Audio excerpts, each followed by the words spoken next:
Herzlich willkommen, liebe Zuschauer. Ich freue mich über Ihr Interesse an der Schlaganfallprophylaxe. Ein wichtiges Thema, das viele angeht. Warum? Das erkläre ich Ihnen heute.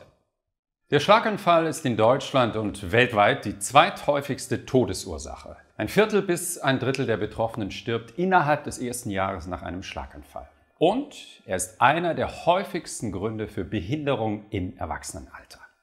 Die mit 87% am häufigsten vorkommende Form des Schlaganfalls ist die zerebrale Ischämie, auch Gehirninfarkt genannt. Dieser wird durch eine Unterbrechung der Blutzufuhr in einem Teil des Gehirns verursacht.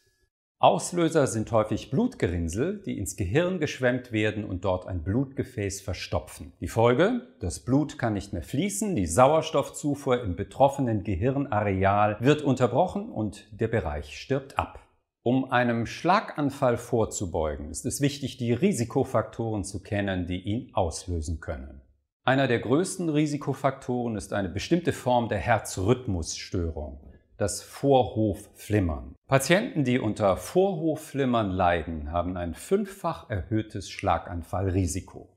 Noch in den 90er Jahren glaubte man, Vorhofflimmern sei ein Schönheitsfehler des EKG. Heute wissen wir, dass es sich dabei um die am häufigsten auftretende dauerhafte Herzrhythmusstörung handelt. Jeder vierte Erwachsene ab 40 Jahren aufwärts leidet im Lauf seines Lebens darunter.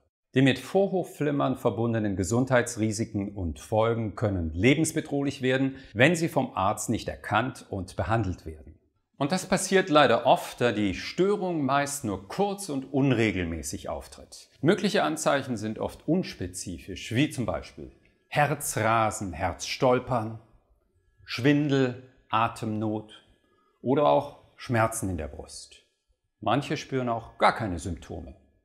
Wie können wir uns Vorhofflimmern vorstellen? In den Vorhöfen unseres Herzens sammelt sich das Blut, bevor es in die Herzkammern gepumpt wird. Der Pumpvorgang wird durch elektrische Impulse ausgelöst, die für einen regelmäßigen Rhythmus sorgen. Bei Vorhofflimmern erfolgen die elektrischen Impulse jedoch nicht regelmäßig, sondern chaotisch. Als Folge ziehen sich die Vorhofwände ungeordnet und sehr schnell zusammen, sie beginnen zu flimmern und zu flattern. Die Folge? Der Herzrhythmus wird unregelmäßig. Eine Gefahr bei dieser Unregelmäßigkeit besteht darin, dass sich die Vorhöfe nicht mehr vollständig entleeren. Verbleibendes Blut kann verklumpen und es können sich Gerinnsel bilden. Wie wir vorhin gesehen haben, sind solche Gerinnsel, die sich in Richtung Gehirn bewegen, eine häufige Ursache für Schlaganfälle. Damit Vorhofflimmern nicht zu einem gefährlichen Schlaganfall führt, sollte regelmäßig und idealerweise in dem Moment ein EKG aufgezeichnet werden, in dem man das Gefühl hat, dass etwas nicht stimmt.